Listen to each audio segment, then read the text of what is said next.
Shabbat Shalom. Queridos, Parashá Bemidbar, começando hoje mais um precioso livro da Torá, Bemidbar, Números, capítulo 1, do verso 1 até o capítulo 4, verso 20. Temos Haftará, referência nos profetas, em Oséias, capítulo 1, do verso 10 até o capítulo 2, verso 20. E temos referência na Brit Hadashah, em 1 Coríntios, capítulo 12, de 12 a 20, e também em Hillel, Lucas, capítulo 2, versos de 1 a 7. A referência de Oséias aqui diz respeito à tratativa com Israel enquanto desobediente às instruções do Eterno. Aqui nós estamos, o Eterno está determinando um censo, a contagem do povo. Mais uma vez, o Eterno instrui Moisés para que instrua o povo de acordo com todas as orientações dele.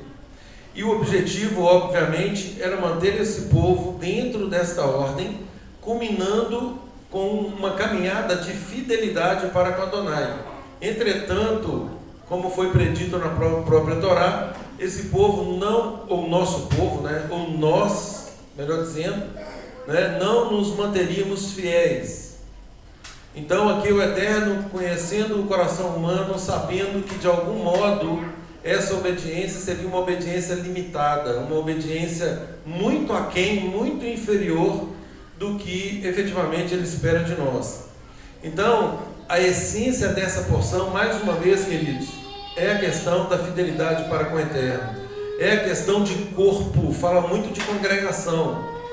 E nessa semana, durante o nosso estudo, nós estávamos conversando acerca disso, e foi comentado assim: por que o Eterno, se fulano peca, por que o Eterno pune a coletividade? Citaram o pecado de Acã, citaram o pecado de Zinri, e aí eu respondi da seguinte forma, conforme a instrução do Eterno, e conforme o ensino que tem sido dado, nós somos corresponsáveis no reino. O reino de Deus, gente, por que o judaísmo ele difere das outras religiões? Sobretudo aí da religião romanizada. Porque no judaísmo aplica-se o princípio da responsabilidade pessoal pelos atos. Enquanto nas demais religiões imputa-se a responsabilidade a outrem, até de forma metafísica. O judaísmo, ele nos chama à responsabilidade. E é isso que nós precisamos ter em mente. Eu já falei várias vezes, porque a mania do romanismo é: o inimigo fez isso, o inimigo me tentou, o inimigo. Isso nada mais é do que uma irresponsabilização da atitude rebelde, da atitude covarde, da atitude de independência da própria pessoa. Volto a dizer, o inimigo, tirem esse conceito de inimigo, o conceito romano de inimigo. O inimigo, na verdade, ele está a serviço de Adonai. Já falei isso várias vezes e tem 1 milhão de referências bíblicas acerca disso. O inimigo não faz nada que o Eterno não permita. O inimigo tentou Jó, tentou tantos patriarcas, profetas, tentou Yeshua. Yeshua foi levado para o deserto para ser tentado pelo inimigo. Mas Yeshua também tentado? Sim, ele precisava passar por esses testes para saber exatamente se a dependência era total ou não, ao ponto de o inimigo oferecer para ele mundos e fundos, inúmeras bênçãos materiais para que ele o adorasse, para que ele quebrasse algum mandamento do Eterno, e ele deixa claro durante todo o tempo que ele estava focado, ele tinha um foco, e é esse foco que nós buscamos, é esse foco que nós enfatizamos. Nós precisamos ter um foco. Qual é o nosso foco? O nosso foco é exterior ou o nosso foco é interior? O nosso foco é agradar ao Eterno ou o nosso foco é agradar a homens? O nosso foco é nos manter em plena dependência das instruções dele, ou nós vamos continuar agindo de forma deliberada, fazendo a nossa própria vontade? Então, queridos, tudo se resume à nossa vontade, tudo se resume à vontade humana. O que aconteceu lá no Éden nada mais foi do que uma tentação, uma provação ali naquele momento, né, que o inimigo faz a prova, lança a prova, né, colocando dúvida. A primeira coisa que vem à mente de pessoas, né, por uma ação do inimigo, são as dúvidas. Será que é assim mesmo? Será que eu não posso dar um jeitinho? Será que não tem uma outra forma? Será que mas o Eterno é tão bom, o Eterno é tão misericordioso, o Eterno é bondoso, Ele é compassivo, Ele é longânimo. Sim, é verdade, Ele é tudo isso. Mas o Eterno nos chama a uma vida de retidão, e Ele é, acima de todas essas coisas, justiça. E a justiça do Eterno nada mais é do que a régua da sua instrução, é o prumo da Torá. Essa é a justiça dele, e é essa justiça que Ele nos conclama, nos chama o tempo todo. O tempo todo Ele nos chama a essa justiça. Então, às vezes nós nos preocupamos muito com até mesmo fábulas, enquanto o ensino prático, o ensino que vai nos aprovar, ele é simples, e não poderia ser de outra forma, porque tem várias pessoas muito simples que não possuem condições até mesmo intelectuais de decorar, de apreender tantas teorias e tantas fábulas que são lançadas no nosso meio, de modo a nos confundir, de modo a nos retardar numa caminhada de obediência que agrade ao Eterno. Então, queridos, toda vez que nós vamos estudar uma porção, é isso que nós temos que ter em mente. O Eterno está nos chamando para quê? Para aprendermos mais? Para continuar levando a nossa vida de qualquer jeito? Não, o Eterno Ele quer nos alinhar, Ele quer nos aprumar. É a régua da justiça, é o prumo da justiça. Então é isso, é por isso que Yeshua fala tanto lá na Brit Hadashah, no Novo Testamento, que a porta é estreita. Eu falava hoje aí, com alguém, eu falava assim, tem gente que quer entrar na porta todo relaxado, achando que vai passar nessa porta. Não vai. Senão, gente, quando Yeshua fala que é mais fácil um camelo passar no fundo de uma agulha do que um rico entrar no reino de Deus, o princípio que se aplica ali é o mesmo que se aplica para a porta. E na verdade significa o quê? Esse buraco da agulha, já expliquei isso outras vezes, quem já foi em Jerusalém, já assistiu vídeos de Jerusalém, o buraco da agulha é uma portinha que tem no portão, em um dos portões da cidade velha, onde passava o camelo. E para esse camelo passar, tem que tirar dele toda a carga. E aí é que mora o problema, porque que cargas são essas? São as nossas riquezas, são os nossos trabalhos, são a nossa família, são os nossos parentes, são todos os bens que nós adquirimos e que muitas vezes nos impedem de passar por essa porta. É por isso que Yeshua usa essa metáfora. É mais fácil passar o camelo ali do que o rico, porque o rico não vai abrir mão de deixar aquelas coisas e passar só o camelo. Tem um outro exemplo, que é aquele negócio que macaco velho não coloca a mão em cumbuca, Então diz que o macaco ele coloca a mão na cumbuca e pega. Quando ele pega qualquer objeto dentro da cumbuca, se ele mantiver aquilo na mão, ele não consegue tirar a mão fora. Para ele sair, tirar a mão, ele tem que soltar aquilo.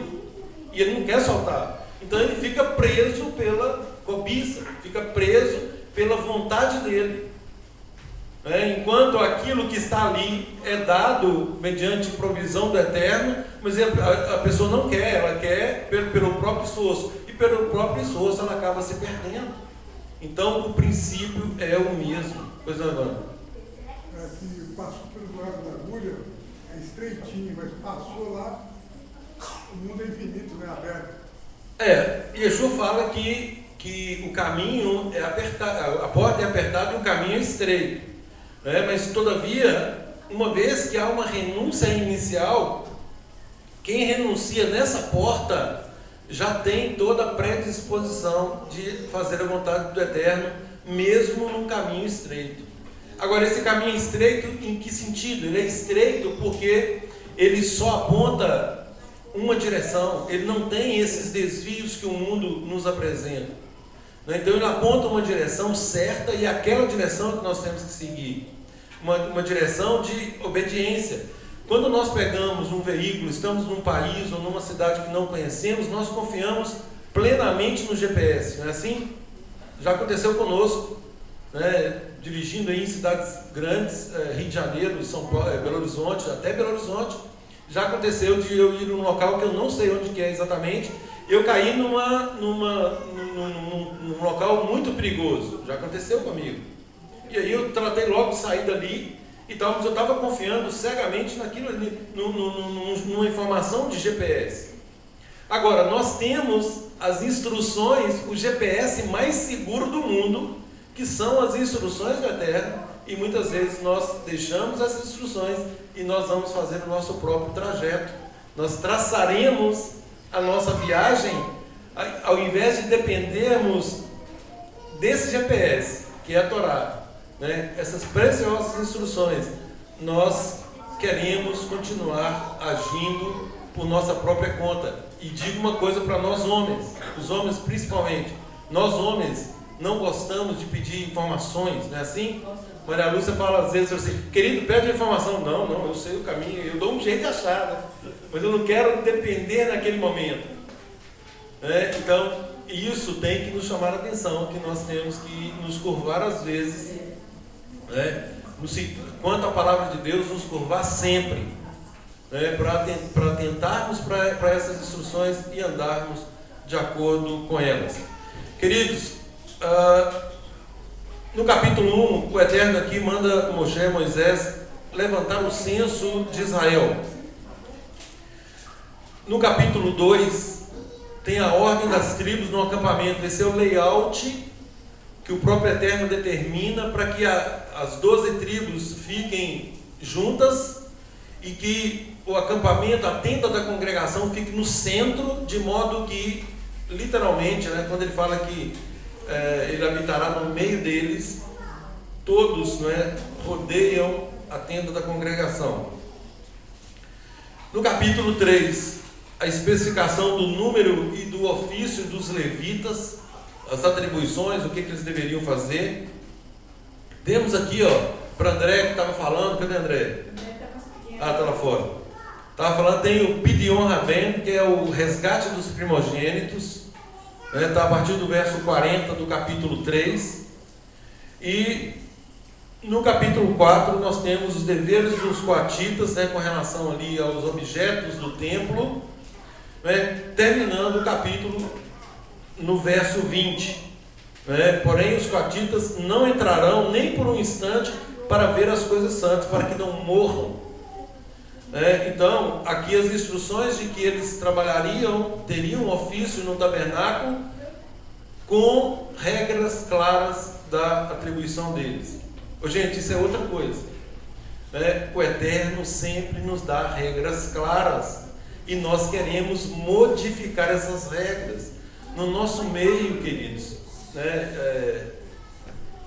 Tem regras, não tem como, toda a sociedade organizada tem que ter regras, e nós, quanto mais presos ao mundo, mais dificuldade teremos de obedecer essas regras. Quanto mais próximo nós estivermos do padrão espiritual, menos dificuldade nós teremos para seguir regras. Então, quando a nossa carne ainda geme com regras, isso significa que nós estamos ainda um pouco distante.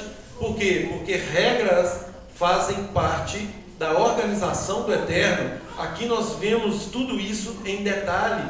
E se uma regra for descumprida, o Eterno diz que haverá morte, haverá ali exclusão para sempre. A pessoa vai morrer, né? Nós temos aquele exemplo de Uzá, que toca na arca e ele morre.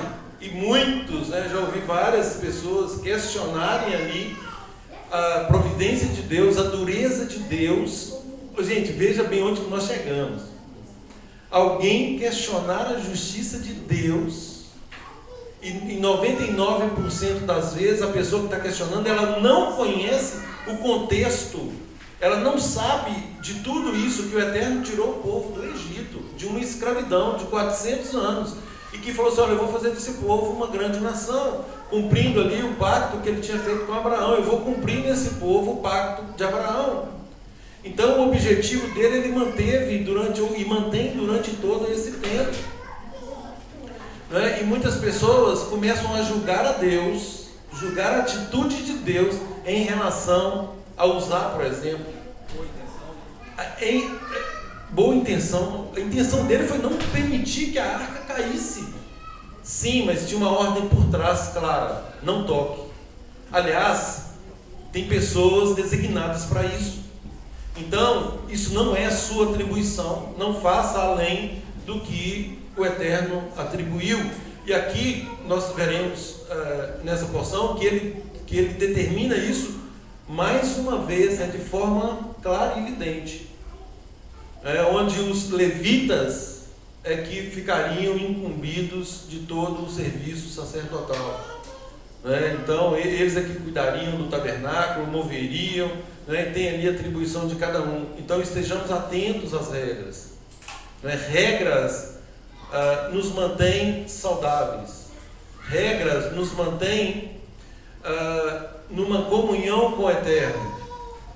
E tem um princípio interessante, porque se nós não seguimos regras, falava isso hoje, se alguém não obedece uma autoridade, o Eterno já deixou isso claro, toda autoridade é por ele instituída, e nós devemos respeitar e obedecer as autoridades, desde que esta autoridade não determine absolutamente nada que contrarie a própria regra do Eterno, a própria instrução do Eterno. Então nós só estamos autorizados a desobedecer, a ir contra uma autoridade, se essa autoridade nos determina ao contrário às próprias instruções do Eterno. É óbvio, isso vale para todos, Por exemplo, já ouvi casos de esposas que falam que são tão submissas ao marido que descumprem o mandamento do Eterno para obedecer ao marido. Isso não existe. Essa submissão não chega nesse ponto. A submissão é dentro da missão, a missão do marido, de rei, profeta e sacerdote do lar, se ele não está cumprindo, é outra coisa, ele acerta isso com o Eterno. Agora, nunca uma ordem do marido, um comando do marido pode fazer com que a esposa transgrida um mandamento do Eterno. Nunca. Nenhum de nós, obviamente, vai fazer isso, E se eventualmente extrapolar, a esposa está plenamente autorizada a não se submeter. Então, tudo, queridos, é analisado de forma sistemática. Um princípio não contraria o outro, não é, eu sou uma esposa submissa, ok. Então, se o marido mandar transgredir, fazer algo que transgrida ali de forma grosseira a lei do Eterno, vai obedecer? Claro que não. Nesse ponto aí já é uma responsabilidade pessoal, e é óbvio que o Eterno vai tratar com ele. Mas a pessoa que se abstém de obedecer uma ordem ilegal, ela fica isenta da punição. Então, queridos, o Eterno manda levantar o censo, começando aqui no capítulo 1. No segundo ano, após a saída dos filhos de Israel do Egito, no primeiro dia do segundo mês, falou Adonai a Moisés, no deserto do Sinai, na tenda da congregação, dizendo: levantai o censo de toda a congregação dos filhos de Israel, segundo as suas famílias, segundo a casa de seus pais, contando todos os homens nominalmente, cabeça por cabeça. E aqui nós vemos que eles começam, de acordo com a tribo, de acordo com as famílias, eles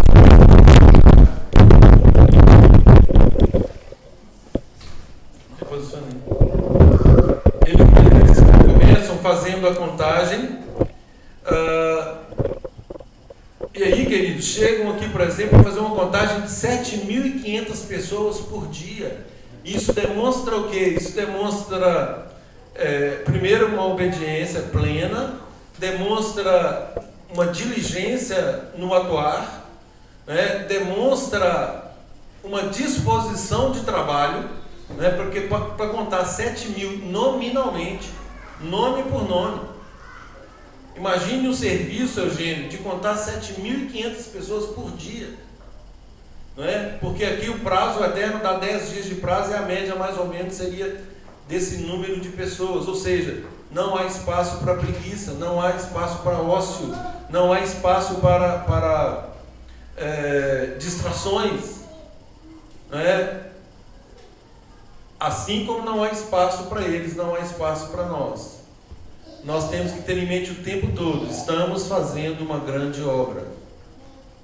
Não permitamos, né, que Tobias e Sanbalates venham nos perturbar e nos tirar o foco. Maria Lu citou ali um capítulo, o livro de Judas, né, que é o único capítulo onde fala sobre isso.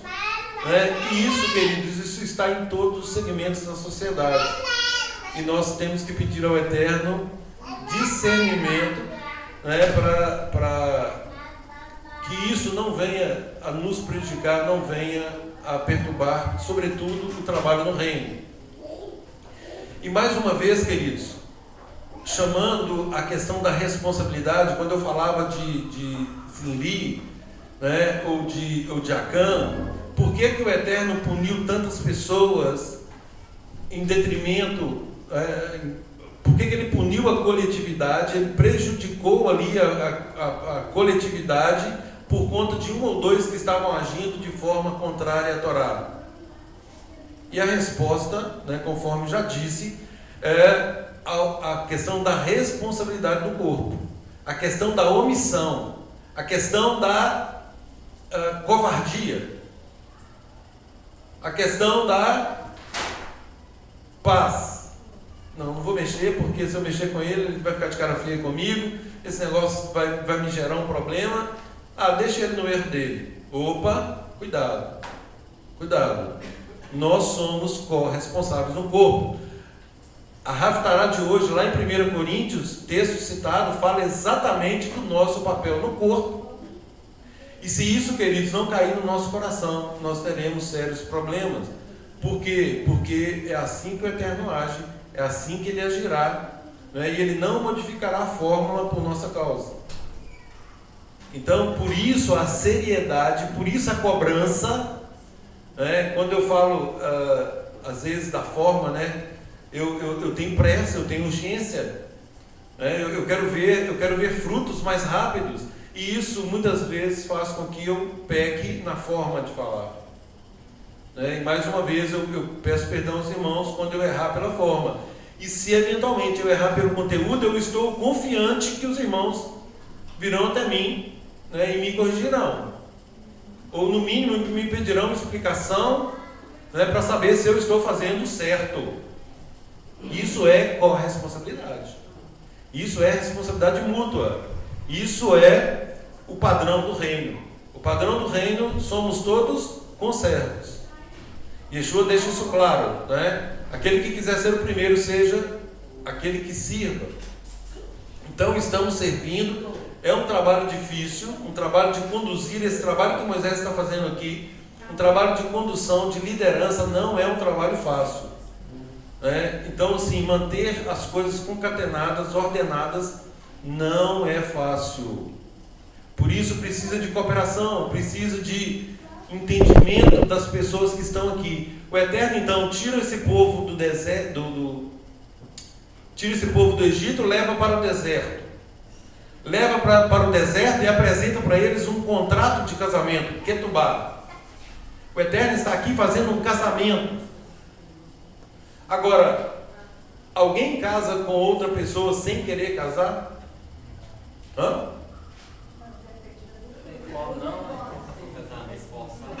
Via de regra, não. Essa não é a vontade do Eterno. O padrão, nós estamos falando do padrão do Eterno. O padrão do Eterno casamento deixará o homem pai e mãe, unir-se à sua mulher, e os dois serão uma só carne. Vai crescer, vai multiplicar, está a bênção ali. Esse é o padrão do Eterno.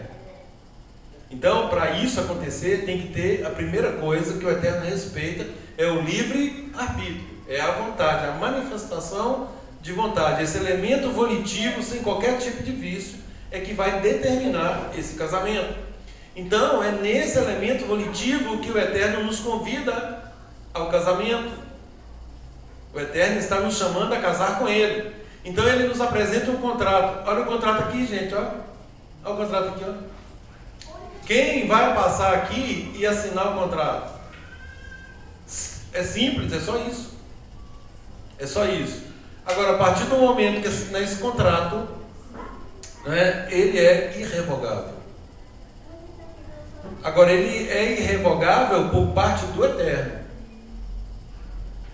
Porque a nossa parte, se nós não cuidarmos, se nós não seguirmos, aqui ele está dizendo tudo o que temos que fazer para que isso se torne de fato uma aliança perpétua, uma aliança irrevogável, bilateral.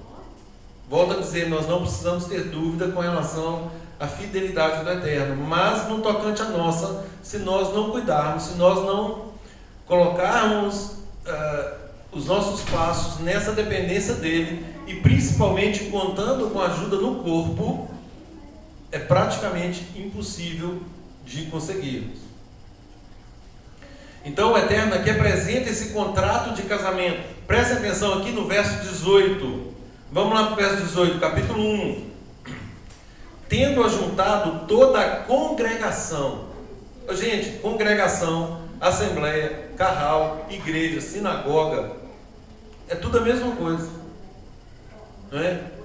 Ajuntamento, ou seja, é o corpo que está ali manifestado. E há quem diga que o conceito de eclésia ou de igreja, ele é formado só lá em Atos, o que é um absurdo. Isso aqui é igreja, isso aqui é congregação, no sentido de ajuntamento, no sentido de carral, de sinagoga de Adonai, de pessoas que estão ali comprometidas em fazer a vontade dele.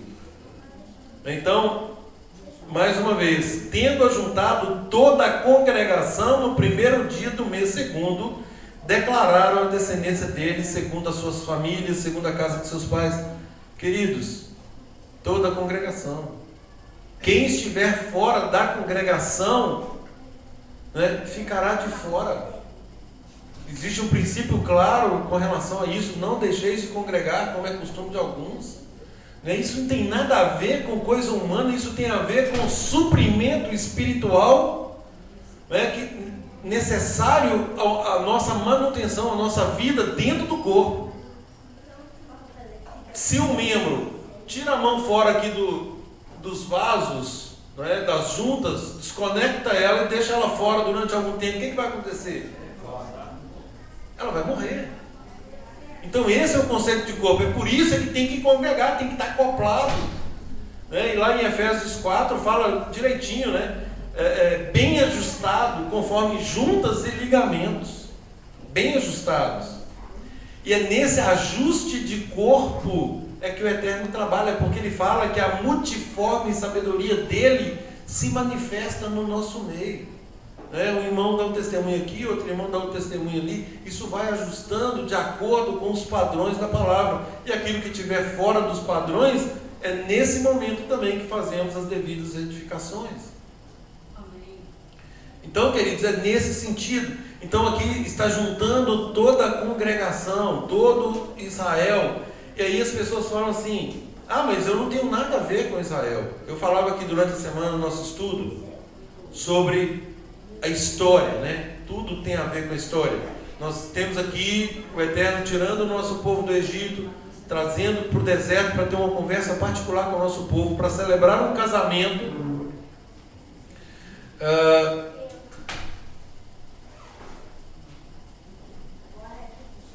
E aí eu falava sobre o que fizeram com a história. Eu pedi uma determinada pessoa, inclusive para estudar, não sei se ela estudou, tomara que sim, sobre os concílios. E aí, queridos, só para adiantar aqui, de forma bem rápida, são 21 concílios que o romanismo criou para alterar a lei de Deus. E começa lá em Niceia, passa por Constantinopla, passa por Éfeso, passa por vários locais. Eu até fiz aqui algumas anotações, mas eu não vou seguir isso por causa do nosso tempo, mas são 29 atuações do romanismo no sentido de alterar a lei de Deus. Mas se nós nos ativermos apenas aos primeiros, principalmente o primeiro, o Concílio de Nicéia, nós veremos ali várias alterações da vontade, da palavra do Eterno, coisa que ele próprio abomina. Então tudo que ele orienta é dentro das próprias instruções, e ninguém está autorizado a aumentar, a diminuir, a flexibilizar, nada disso. Nós temos que cumprir o que está ali escrito. Então, queridos, leiam, quem não leu, leia sobre o Concílio de Nicéia, vocês verão as aberrações que foram feitas, a questão da deidade, né, de Yeshua, se Yeshua é Deus, se não é Deus, homens alheios à nossa fé, diga-se, um concílio formado sem nenhum judeu, para dizer a natureza de Yeshua, de Jesus, por exemplo, para dizer a natureza do Ruach HaKodesh, para dizer se devemos obedecer o Shabat ou não. E aliás, a decisão foi clara desde 321, mediante um decreto de Constantino, de que ninguém deveria guardar o Shabat. Que ai daquele que fosse pego guardando o Shabat, ou que fosse pego trabalhando no domingo. Então as coisas, elas vão tomando um cunho de aberração, porque afrontam de forma muito descarada as instruções eternas. Pois não. Isso está próprio na instrução, né, em Deuteronômio 4:2.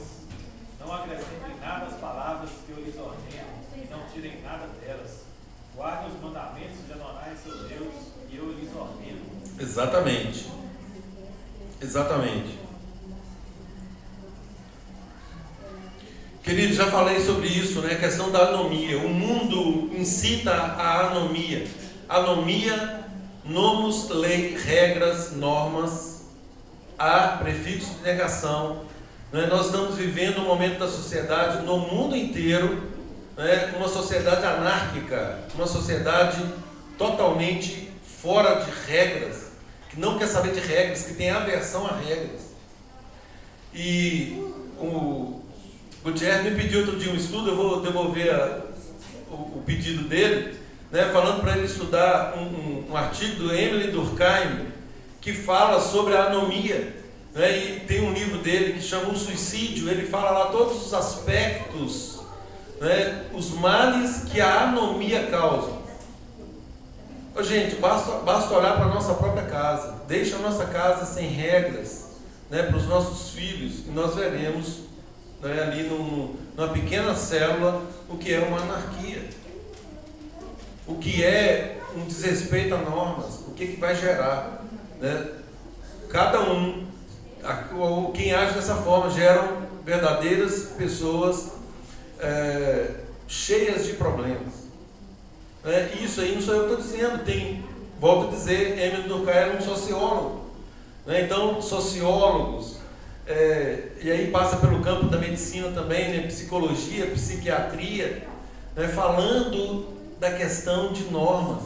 E outra coisa, queridos, nós somos adeptos à teoria da criação. Nós sabemos que nós temos um Criador que nos fez e que conhece cada célula do nosso corpo. Ele sabe o que é bom para nós, a vontade dele está manifestada e nós sabemos que ela é boa, perfeita e agradável. Falamos isso de cor e salteado todas as vezes. Só que na hora de obedecer, nós deixamos essa vontade boa, perfeita e agradável e vamos fazer a nossa vontade, que é imperfeita, que não é boa e tampouco agradável, mas afinal de contas ela é muito melhor que do Eterno. Não é assim? Não pode ser assim. O Eterno, de fato, o tempo todo, Ele quer que confiemos nele. Todas as providências dele, essa questão do censo aqui, esse censo aqui já é o quarto que está ocorrendo, né? Ele só está aqui determinando a contagem, fazendo com que o povo tenha conhecimento, que nós tenhamos conhecimento para ver o poder dele manifestado no meio do seu povo, só para isso. Para que isso seja um incentivo da nossa emuná, não é da nossa fé não, gente, pelo amor de Deus. Quebrem esse conceito abstrato de fé. Fé, da forma como nós aprendemos no romanismo. Quebrem isso. Fé, substituam fé por fidelidade. Pronto, vocês não vão ter problemas. Toda vez que falar em fé, opa, fidelidade. Fidelidade de quem? Não, fidelidade nossa, de Adonai, nós não precisamos preocupar com ela. O Eterno é fiel e ponto final. Fidelidade nossa. Eu estou sendo, aí faça a seguinte pergunta: eu estou sendo fiel a Adonai? Eu estou sendo fiel ao Eterno? Eu estou sendo fiel ao meu Criador? Eu estou fazendo aquilo que o meu Criador está determinando? Ou eu continuo fazendo a minha própria vontade? Então essa é a pergunta. Então fé é nesse sentido, fidelidade. Basta substituir pelo termo fidelidade, sabendo que a palavra fé, ela vem de emuná, que significa confiança e fidelidade. Confiança no Eterno, em tudo aquilo que Ele deixou para nós. Que tudo isso aqui, de fato, vai resultar em bênçãos para nós. E a questão da fidelidade não é do Eterno, porque nós sabemos que Ele é fiel. Ninguém precisa ter dúvida disso. A fidelidade é para nós. E aí é que mora, voltando aí a primeira frase que eu falei hoje. A fidelidade tem a ver com responsabilidade. A fidelidade aponta para as nossas ações. Porque nós teremos que agir ou deixar de agir de acordo com a instrução. Se a instrução mandar agir, nós temos que agir. Se a instrução mandar ficar quieto, nós vamos ficar quietos. Entendeu? Mas isso, nós precisamos decidir. Nós temos fé, de fato nós temos fé, no conceito hebraico de fé, nós somos fiéis, estamos buscando a plenitude desta fidelidade, ou nós vamos continuar levando a vida meia boca, vamos dizer assim. Fé na fé, né? Exatamente. Eu tenho fé na fé, isso não existe, gente. Fidelidade. Hoje eu sou mais fiel do que ontem. Amanhã eu espero ser mais fiel do que hoje. É assim que funciona. Isso é atender a tempo decorrido. E volto a dizer, o papel de Moisés aqui, de líder, o nosso papel de líder, não é um papel fácil, e eu sei que muitas vezes ele não é agradável. Ele incomoda. Eu já ouvi depoimentos aqui dentro falando que dói. Isso dói, isso machuca. Eu me sinto assim, eu me sinto assado. E aí eu digo, gente, vai me perdoando aí, mas nós estamos num ajuste, nós precisamos de prosseguir. Isso aí são as varadinhas com amor. Amor por quê? Porque o objetivo é fazer com que vocês, ou cada um de nós, nos mantenhamos num caminho progressivo, num caminho que está avançando, e não num caminho que está retroagindo, num caminho que está degringolando. Não quero ver ninguém nessa situação, muito pelo contrário. De fato, quando a palavra diz aqui de tempo decorrido, eu anseio por isso, eu quero ver isso, tanto na minha vida quanto na vida de cada um aqui. De fato, eu tenho um desejo sincero que todos caminhem de mãos dadas e experimentem a bênção de corpo. O que é estar num corpo? O que é ser alimentado da mesma seiva? Em suma, é disso que se trata a porção de hoje. É disso que se trata as determinações do Eterno. Aqui no capítulo, na metade do capítulo 1, no verso 47, quando ele fala assim, olha, inicialmente vocês não contem os levitas. Os levitas, eles tinham um papel especial. Aqui eles não são contados. Quando o Eterno dá a primeira ordem, eles não são contados, de 20 anos para cima. Mas depois ele dá uma ordem. Agora você conta os levitas de 30 dias para cima. Quem sabe dizer o motivo? Um de cada vez.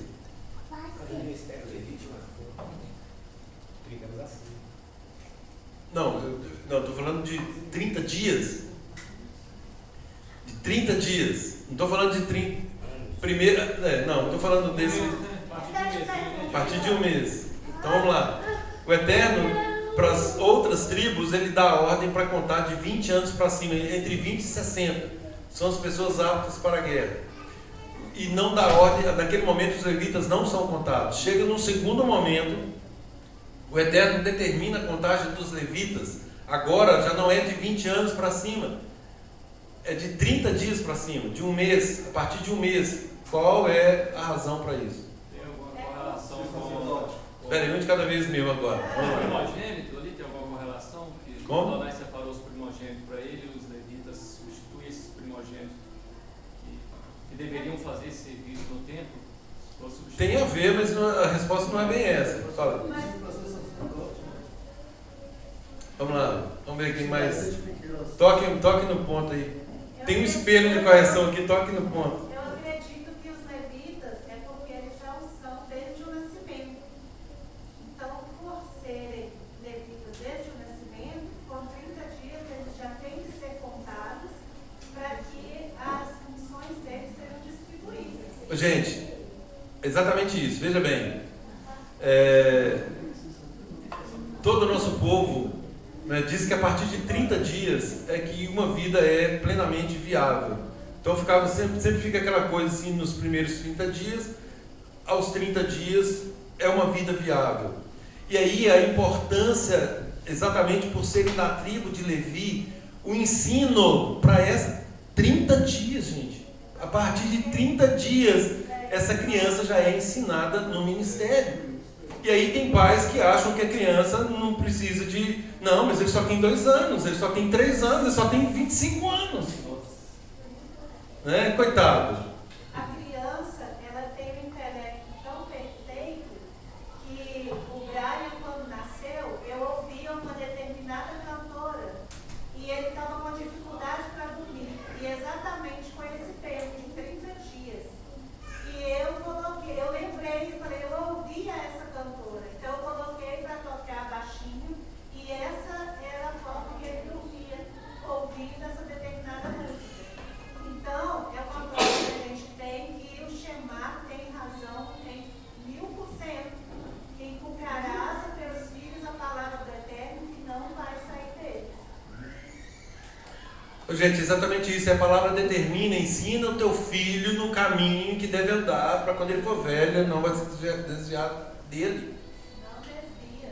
Eu já ouvi dizer também que o judeu ele recita o Shema enquanto o bebezinho está nos primeiros dias de vida ali, nasceu, ele Claro. já põe a mão nos olhos do bebezinho ali, recita o Shema para ele diariamente.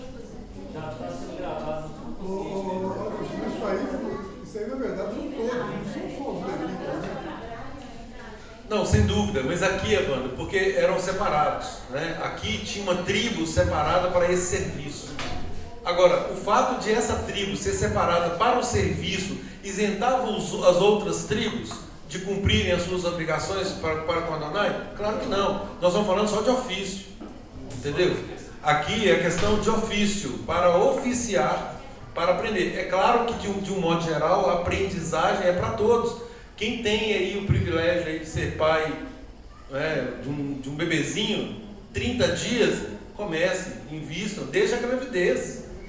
Né? Desde a gravidez, a esposa está grávida aí, já comece a orar, já comece a inculcar ali na situação em si, já comece a apresentar a palavra do Eterno. Isso só vai resultar em bênçãos. Isaac começou 20 anos antes, né? Então, gente, essa é a razão pela qual começa tão cedo. Mas volto a dizer, a responsabilidade de cumprimento da Torá é de todos. Aqui, exclusivamente pelo serviço exclusivo dos levitas que foi montado. Antes era segundo essa ordem. Então, nessa ordem, isso tinha que ser rigorosamente cumprido.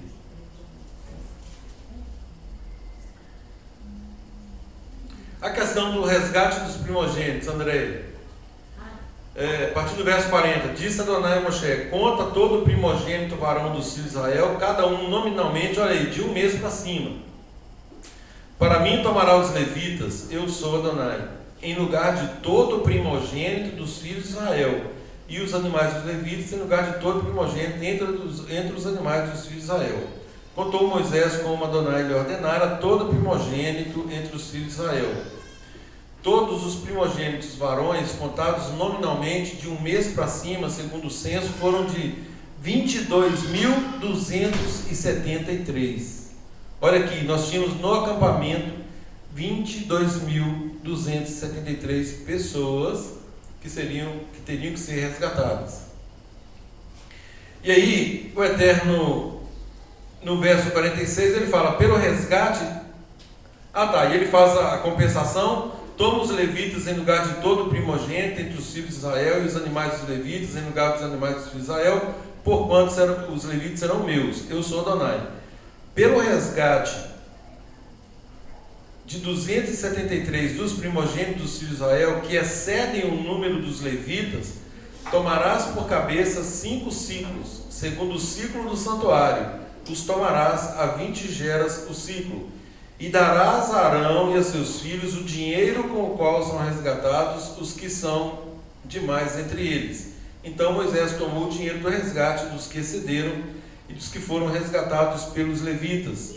Dos primogênitos dos filhos de Israel tomou o dinheiro 1.365 ciclos, segundo o ciclo do santuário, e deu Moisés o dinheiro dos resgatados a Arão e a seus filhos, segundo o mandado de Adonai, como Adonai ordenara a Moisés. Então, isso aqui é o Pidyon Rabem, é o resgate dos primogênitos, né? E aí a fixação era de 5 ciclos de prata. No capítulo 4 aqui, queridos, nós temos, por fim, os deveres dos coatitas. O Eterno determina o censo deles, e aqui sim, aí para o serviço, Eugênio, de 30 anos para cima. Da idade de 30 anos para cima até os 50. Para a guerra era de 20 a 60, para o serviço de 30 a 50. Aqui dos filhos dos coatitas. Todo aquele que entrar nesse serviço para exercer algum encargo na tenda da congregação. E aí ele coloca aqui os detalhes. E lá no verso 18, o Eterno adverte mais uma vez: não deixareis que a tribo das famílias dos coatitas seja eliminada do meio dos levitas. Isso, porém, lhe fareis, para que vivam e não morram. Quando se aproximarem, olha aqui a questão da responsabilidade do corpo, da congregação, da corresponsabilidade. Eu estou vendo o coatita, o Eterno falando, não deixa ele morrer não. Vocês são responsáveis por ele. Não deixareis, verso 18, que a tribo das famílias coatitas seja eliminada do meio dos levitas. Isso, porém, lhes fareis, para que vivam e não morram. Quando se aproximarem das coisas santíssimas, Arão e seus filhos entrarão e lhes designarão cada um o seu serviço e sua carga. Porém, os coatitas não entrarão, nem por um instante, para ver as coisas santas, para que não morram. Para evitar o mesmo tipo de morte que os ateus, né? Que os filhos de Arão tiveram, né? Nadab e Abiú. O Eterno aqui pune Nadab e Abiú, né? E vai punir os coatitas caso haja desobediência do preceito.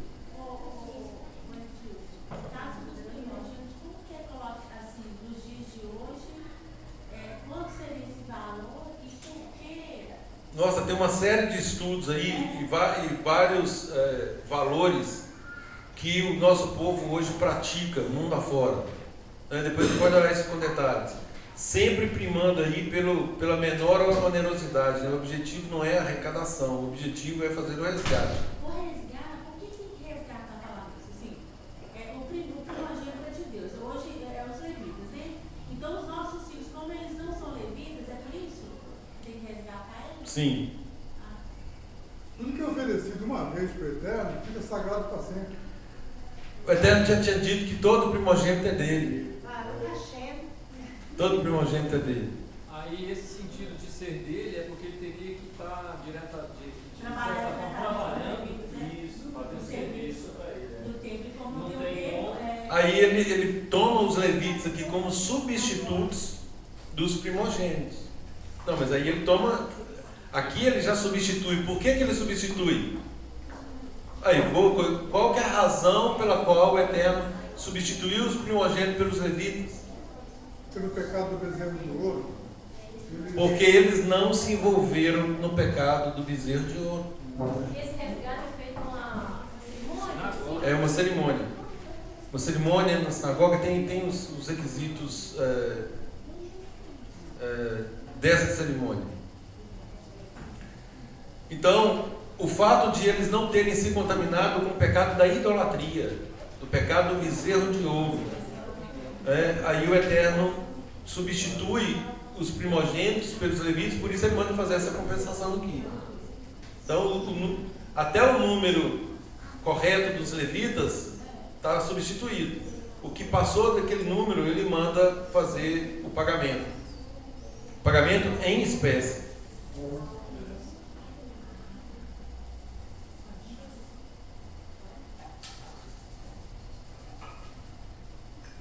Por isso que Maria e José teve que fazer o resgate de Yeshua, né? Senão ele tinha que ficar no tempo para fazer.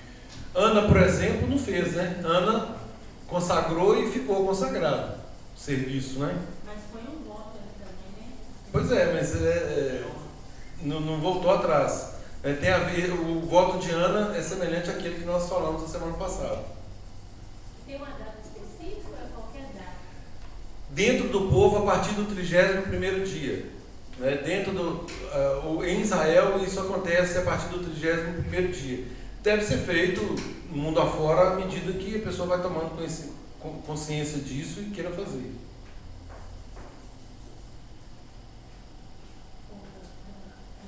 Queridos, a questão da maioridade bíblica, né, todos os estudiosos da Torá falam que a maioridade bíblica ela começa aos 20 anos. Tá? Por isso a importância. O menino, ele faz bar mitzvah lá aos 13 anos, ele se torna o quê? O que significa bar mitzvah? Como membro. Filho do mandamento. Ele faz um compromisso de cumprir a Torá aos 13 anos. E aí é a obrigação do pai, se ele está ali fazendo isso, né, para fazer o bar mitzvah, ele já tem que ter sido instruído na Torá, obviamente, né, e manter esse compromisso aí, entendendo que ele só ficaria livre para fazer a vontade dele mesmo a partir de 20 anos. É a questão da responsabilidade. E aí, essa responsabilidade até essa idade, via de regra, recai sobre os pais. E aos 13 anos eles fazem o bar mitzvah em Israel, já são circuncidados. E no caso Não, circuncisão é 8 dias, tem nada a ver. Isso é só uma apresentação à comunidade. Não, mas eu estou falando no caso dos adolescentes, igual, né, a gente... Não, bar mitzvah é um compromisso de cumprir mandamentos. Do homem aos 13, da menina aos 12. Então, mostrando que a menina amadurece mais cedo que o homem, que o menino, né? Então, a menina aos 12, bar mitzvah e bar mitzvah. E aí, a questão da circuncisão, ela é feita no 8º dia, dentro do povo, né? Dentro do povo. No nosso meio, nós temos outro procedimento, né? Isso tem a ver com convicção, isso tem a ver com já tem que ter sido batizado, obviamente, já tem que saber exatamente, espiritualmente, o que significa isso, não é simplesmente fazer. Adilson, se eu passo pela circuncisão e eu já tenho filhos, né? Então eles vão fazer também essa circuncisão no mesmo processo que ocorreu comigo. Não. Fala Não. assim, se eu tiver um filho depois deles, eu tenho que circuncidar eles ao Não, oitavo. aí é diferente, mas não com relação aos filhos que você já tem. Eles, por exemplo, vão ter que ter o mesmo entendimento, Exatamente. estudo. Exatamente. Exatamente. Mas e depois deles vier um menino? Não, aí tudo, a partir do momento que a ordem já está estabelecida, segue-se a ordem. Né? Então, sou circuncidado. Né? Eu tenho um filho hoje. Né? Eu vou cumprir todas as instruções da Eterna, vou ensinar para ele desde o ventre. Então, ao 8º dia, ele é circuncidado. Deus, sem problema. Então, eu já faço a circuncisão, vou cumprir literalmente o mandamento, ao 8º dia.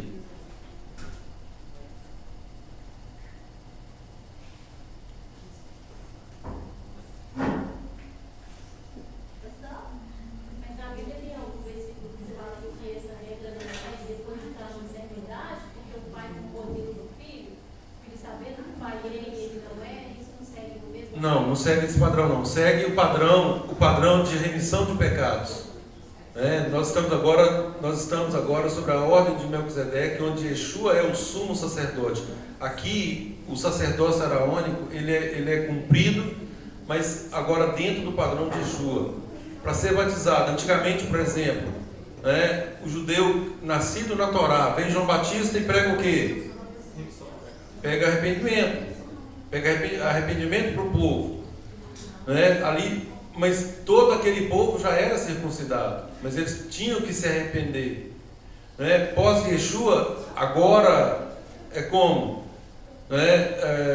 É Atos 2,38. Então vai ser batizado. Primeiro é o batismo, primeiro é o arrependimento de querer fazer techuvá. Ninguém pode servir a Deus por modelo ou por reflexo. Ah, eu vou porque meu pai é, eu vou porque minha esposa é, eu vou porque meu tio é. Não, isso não existe.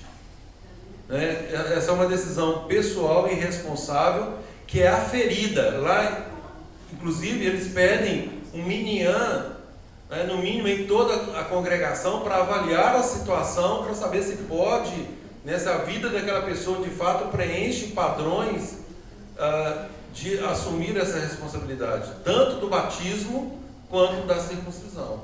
Circuncisão, então, é o passo mais importante. Né? Veja bem, Abraão, nós estamos falando de Abraão.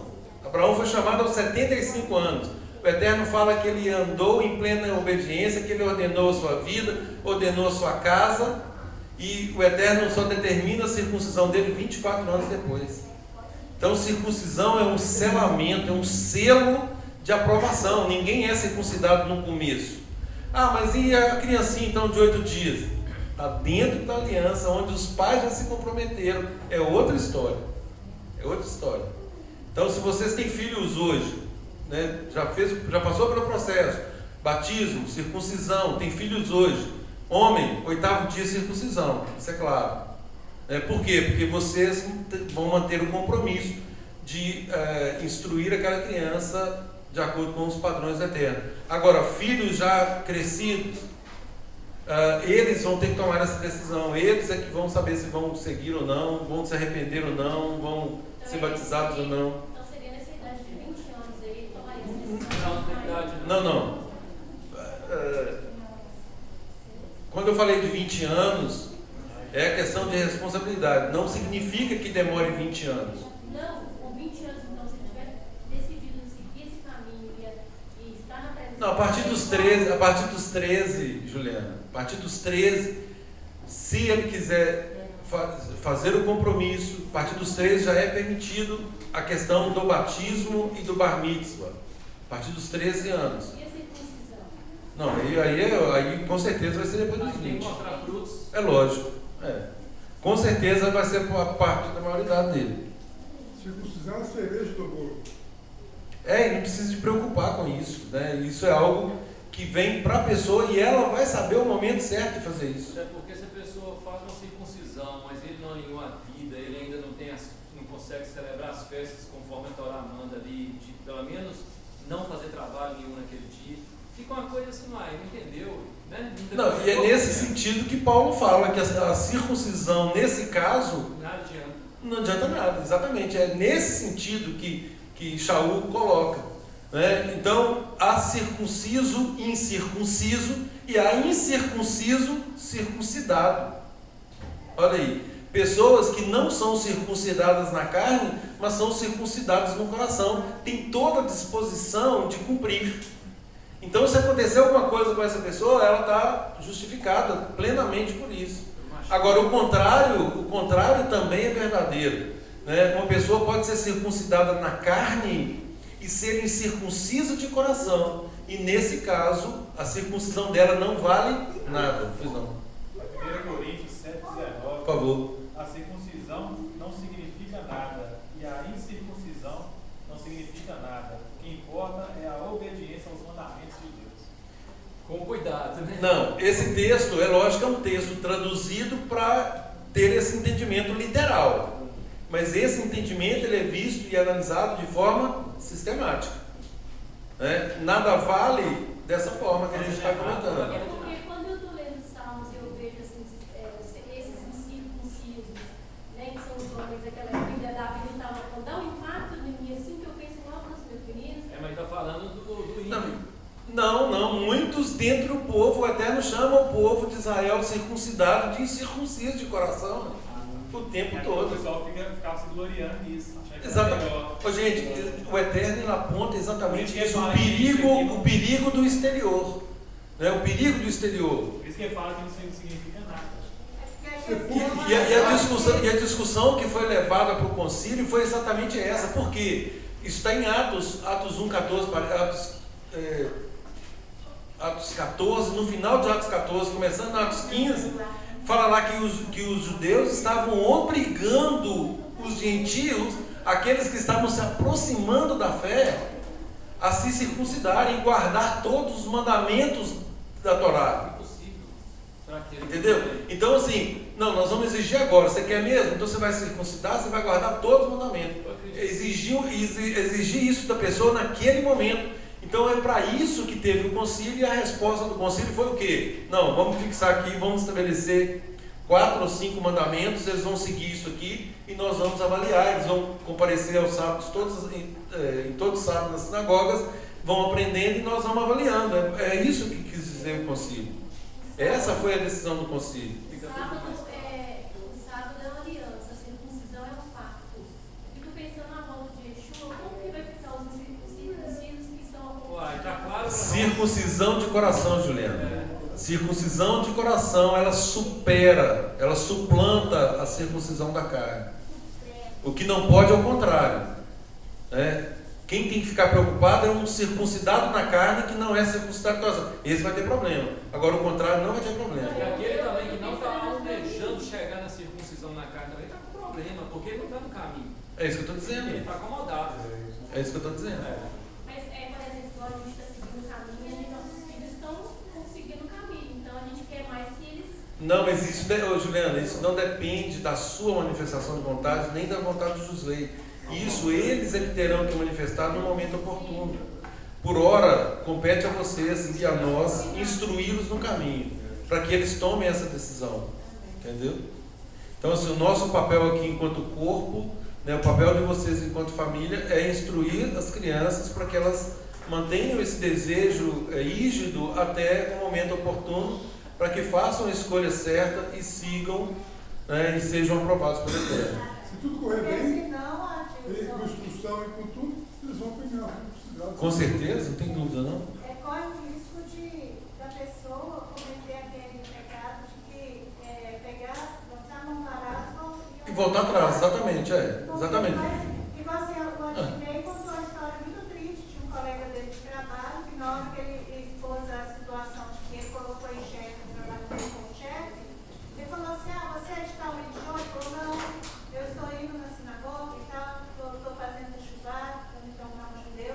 Aí ele foi e assustou, porque ele já é circuncidado e ele saiu porque ele não consegue guardar o sábado e nem tem coragem de pedir o chefe para poder mudar.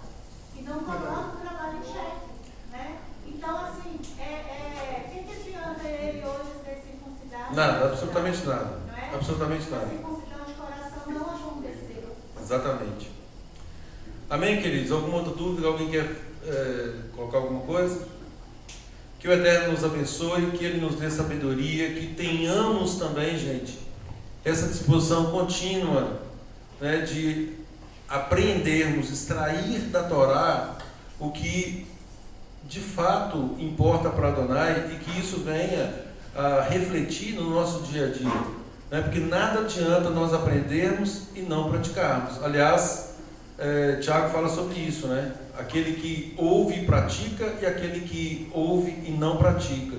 Aqui é semelhante um e outro. Que o Eterno nos abençoe e nos conceda o Ruach HaKodesh para que sejamos aprovados. Em nome de Yeshua. Amém.